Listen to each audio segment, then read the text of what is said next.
Within the realm of progressive rock, characterized by intricate rhythms, philosophical lyrics, and an unparalleled level of technical expertise, one can find a voice that is truly unique. Neither the mystique nor the explosive strength of Gabriel or Freddy Mercury are reflected in its roar, and neither is it comparable to that of Ian Gillan. Rather, it flies otherworldly, with an androgynous quality reminiscent of a cosmic mist that descends to Earth. Not only is Jon Anderson the driving force behind the band, yes, but his voice also represents a musical ideology that most people in the modern world have long since forgotten. In the traditional sense, Jon Anderson isn't a rock star. He stays out of drug scandals, doesn't womanize, and never makes provocative remarks or trashes hotel rooms. He is not interested in being famous, does not employ a publicity staff, and refrains from using social media. He carries his voice like a bell ringing through the mayhem of life, living and creating like a nomadic monk in a secular society. Music is more than just a form of amusement for Anderson. Entrances into illogical realms can be found through this gateway. Rather than being a passive observer, the listener takes on the role of a spiritual traveler in these worlds, where they can soar over space and time, decipher long-forgotten symbols, and even just sit quietly and breathe with the cosmos. However, it was because to this particular mentality that he was once seen as strange, expelled from the band he had started, and characterized as a man bewildered by the spiritual maze he had created for himself. Instead of getting into arguments, Jon Anderson persisted in his writing, singing, and meditation, and he allowed time to decide. So, what factors have molded Jon Anderson's character? Is there a secret to the success of Awaken and dozens of other enduring musical epics by a poor Lancashire milk delivery lad who had asthma since childhood? Is it the echoes of a dreamer who refused to grow up, or is it music, faith, love, and more than 50 years of wandering? If you're attentive, Jon Anderson's life is like a symphony that doesn't need a crescendo. A little faith, some introspection, and a deep breath are all that's needed. Childhood and teenage years. The little industrial town of Accrington in Lancashire, England, where Jon Anderson was born on October 25, 1944, was known for its coal-dust streets and infrequent sunshine. He was born John Roy Anderson, but he decided to shorten his name without the H so he could feel more free and open. A component of his character, a man who yearns for independence in every aspect of his being, is conveyed just in his name. He came from a very modest family. While he was a house painter, his dad was a mandolin player and singer of traditional Irish music. His mom was a realist, a stickler for discipline, and a hard worker. With 5 siblings and a cramped home, John, the middle kid, could only find solace in silence when faced with one particular challenge: music. Just listening to music prompted me to pause and pay attention. A lavender mist hung in the air, enveloping my thoughts. He remembered from the past that he could sense it, even if no one else could. John envisioned himself playing football when he was a little boy.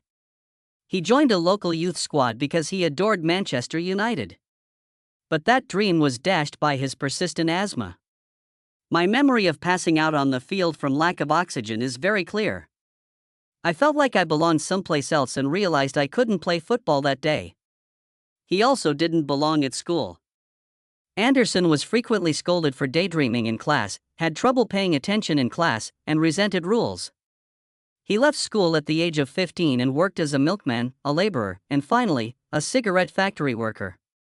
The dreary weather and monotonous work of Lancashire drove him farther into his own psyche, where he found solace in classical music, Celtic mythology, and ethereal visions. John trained himself to play the piano and compose melodies on the fly, even though he never took music classes. The chord names were foreign to me. In my thoughts, I suddenly heard a ribbon of sound, and I did my best to replicate it. I said, he explained. Music wasn't an objective in those days. He clung to it more like a spiritual life raft in the face of life's turbulent currents. It wasn't Jon Anderson's lowly origins, sickness, or lack of education that were perhaps the most astounding things about him. It was his unique talent for spotting beautiful things when no one else did. A glimmer of light appeared in the gloomy clouds that hid the manufacturing chimney. The Sunday morning ringing of the church bells carried the rhythm of a different world to him, and he discovered a way to express himself through the sounds of his own language, despite his feelings of alienation. A language that uses light, sound, and spirit. Starting out in one's profession. Jon Anderson was a skinny townie with a little voice in the mid-1960s, when the Rolling Stones and the Beatles were causing a musical revolution in Britain. And those dreamy eyes that never seemed to look away from the sky. Because of his small stature, very high voice, and lack of musical talent, nobody gave him a chance in the glitzy rock and roll industry. Anderson, however, had a different opinion. He became a member of the little beat band The Warriors in 1965, the same year that his brother Tony Anderson did the same. They would play cover songs at weddings, drinking parties, nightclubs, and anywhere else they could get their hands on some cash. In the hopes of making it big, they even toured Germany. But the tour ended subtly, with a sense of letdown. After returning home, the group disbanded due to the indifference of the audiences and the insufficiency of the earnings to fund meals. Back in England, Anderson found himself jobless, directionless, and penniless. To make ends meet, he worked odd jobs. Serving customers, doing dishes, and moving heavy boxes. However, things started to change for the better while he was working at a tiny nightclub in London. It was there in 1968 that he crossed paths with the eccentric and meticulously precise bassist Chris Squire. While chatting about music, they lamented the monotony of today's top tunes and shared a vision for a revolutionary new sound that would combine classical rock, jazz, and even philosophy.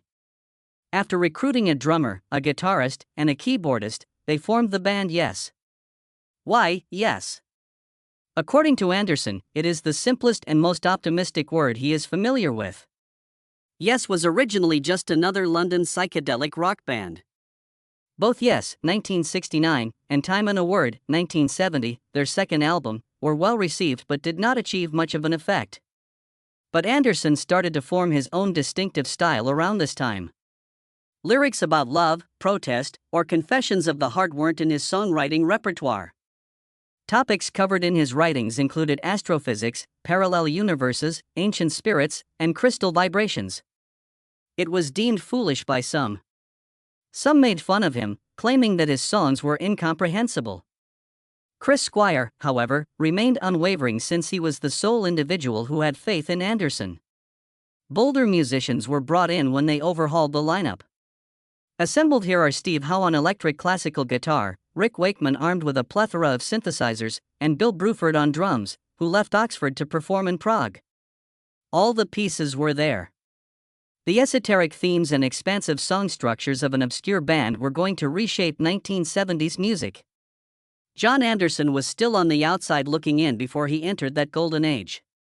Not very musically gifted, not very technically adept, not very charismatic as a leader, but with an intuitive heart leading the way, yes, into unknown terrain. A man who has no weapons but whose dreams are his weapons. Achieving professional success.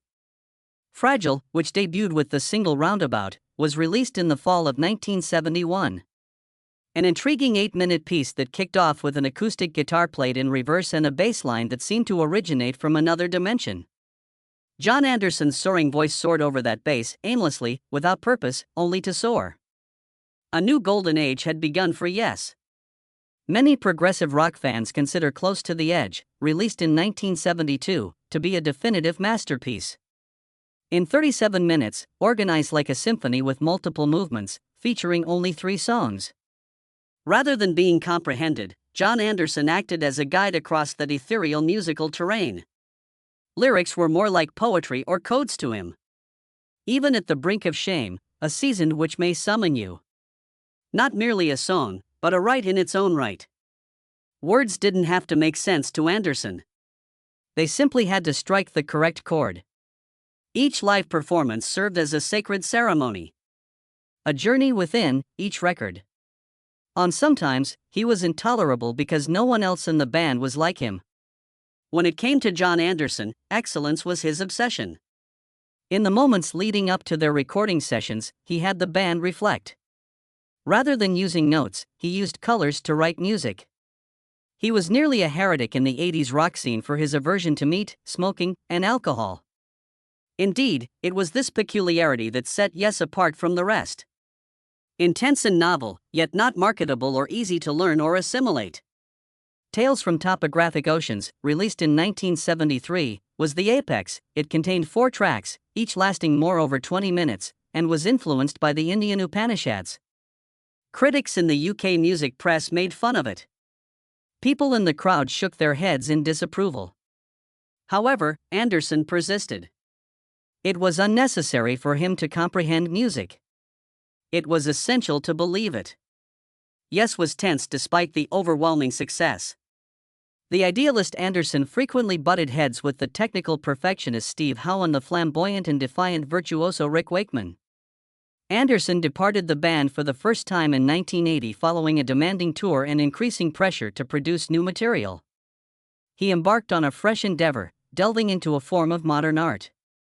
But he came back to Yes a few years later, left again, and then joined Anderson Bruford Wakeman Howe, ABWH, which was basically just Yes without the name.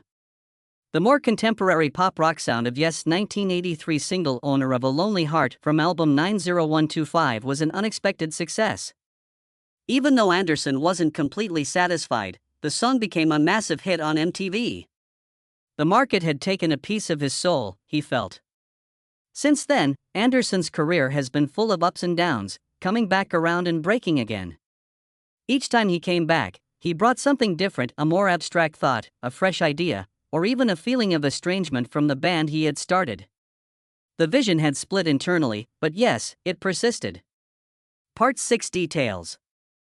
Anderson's full ouster in 2008, however, he started to retreat in 2004. Collaborating with Greek composer Vangelis, famous for his scores to Blade Runner and Chariots of Fire, was an important part of Jon Anderson's career beyond Yes. They started working together as Jon and Vangelis in the late 70s, and their music was ambient, dreamy, and ethereal. Substantial rock formations had vanished.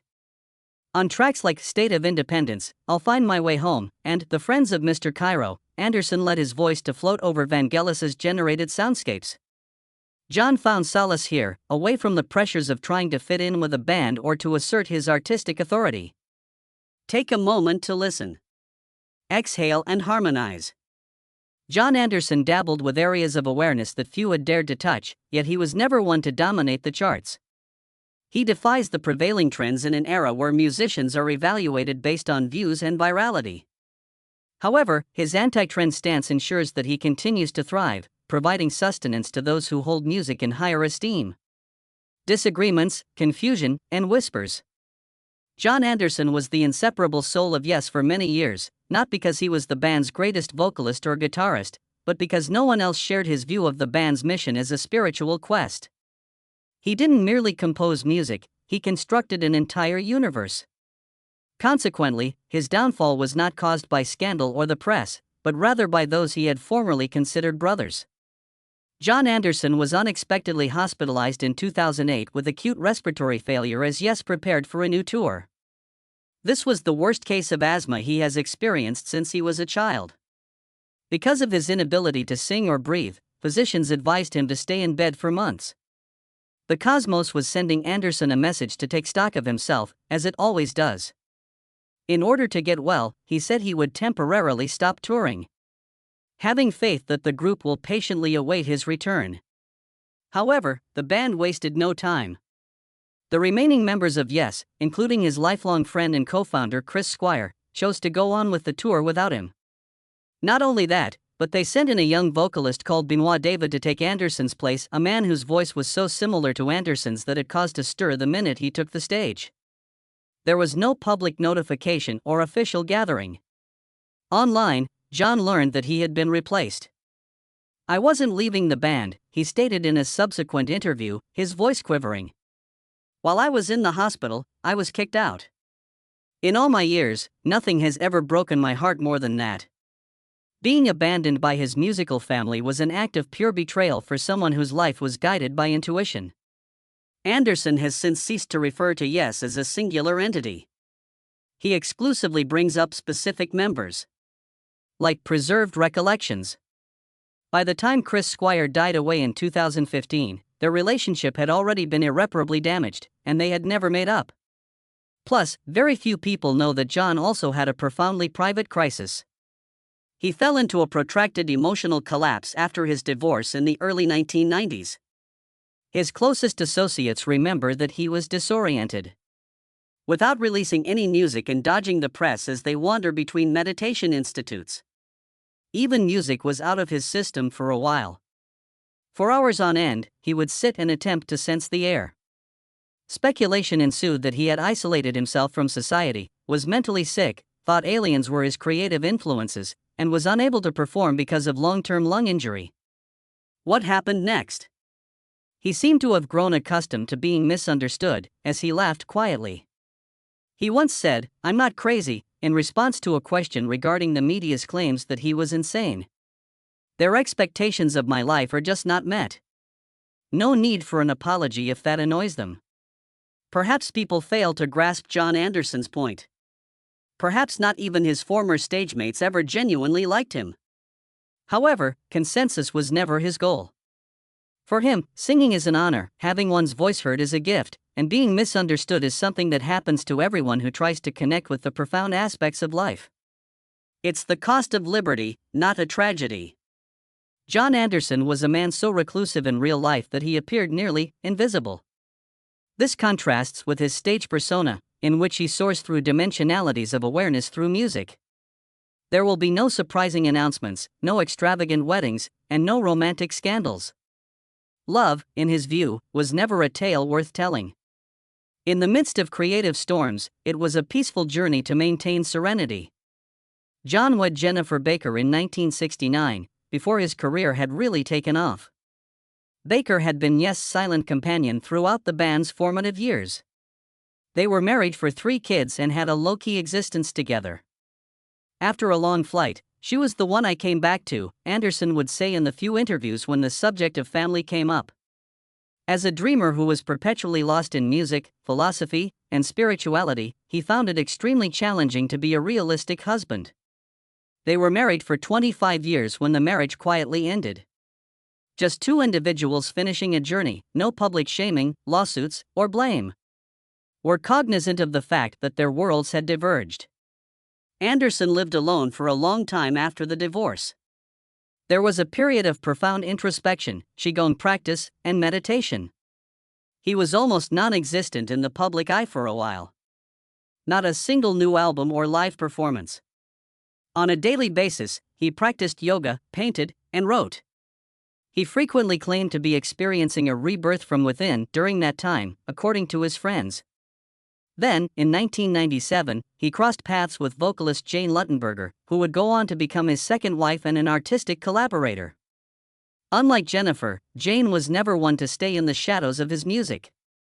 She became involved in his creative endeavors, went on tours with him, shared his practices of meditation and simplicity, and remained silent when he asked her to.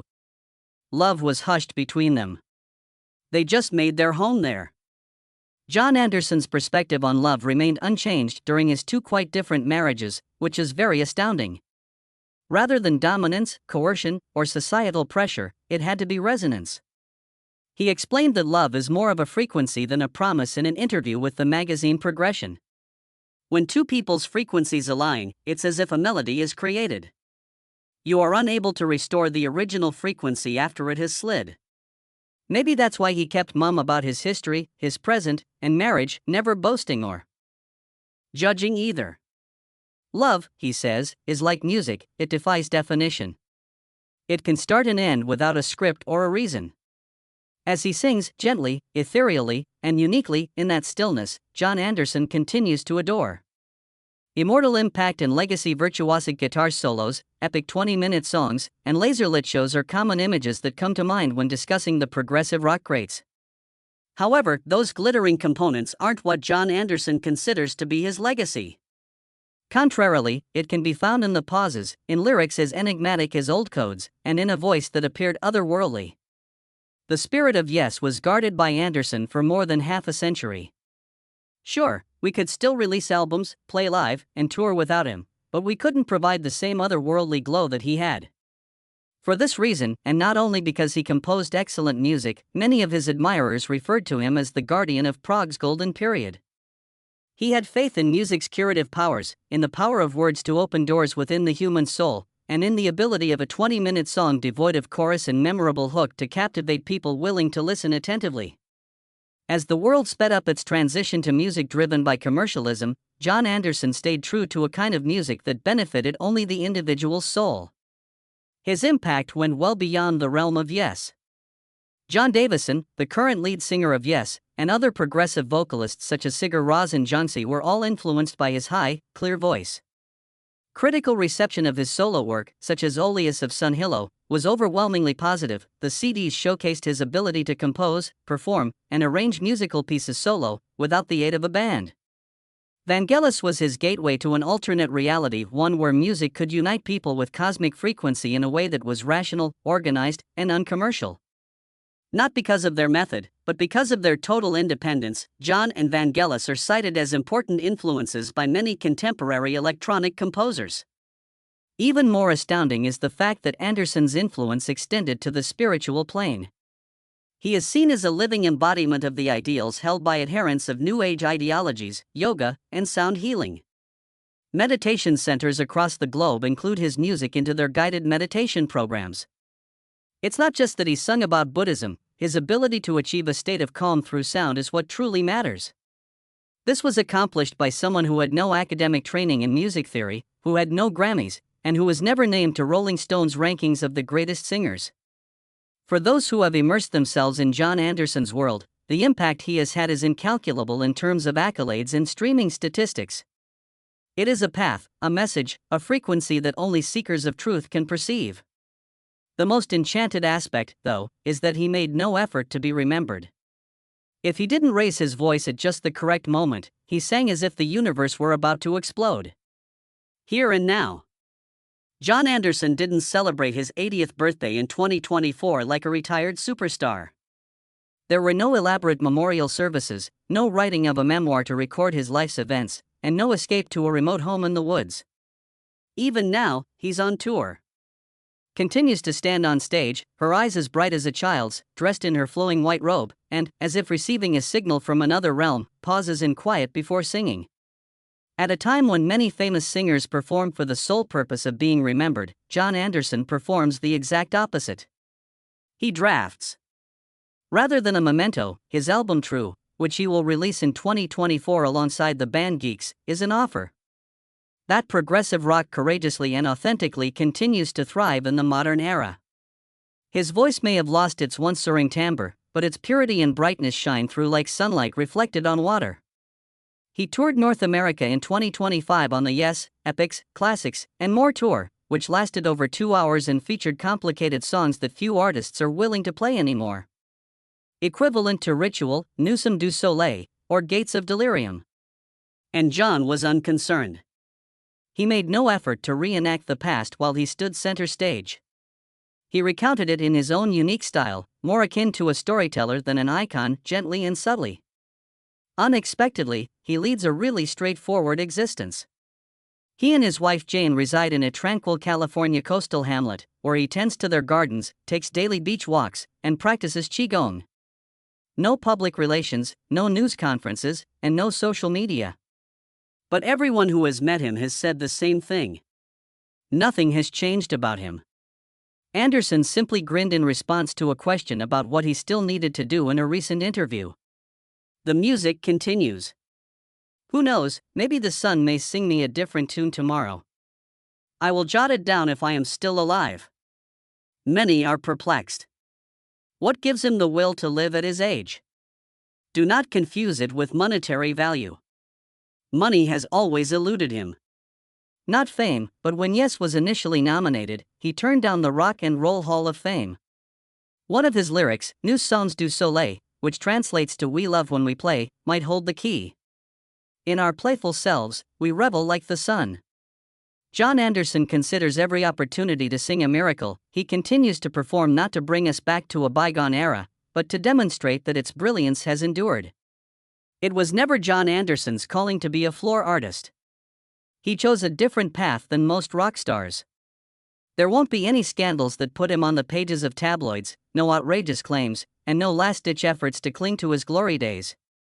On the contrary, he lived and created as if he were a bird soaring through the air, slowly, deliberately, and sometimes outpacing everyone else.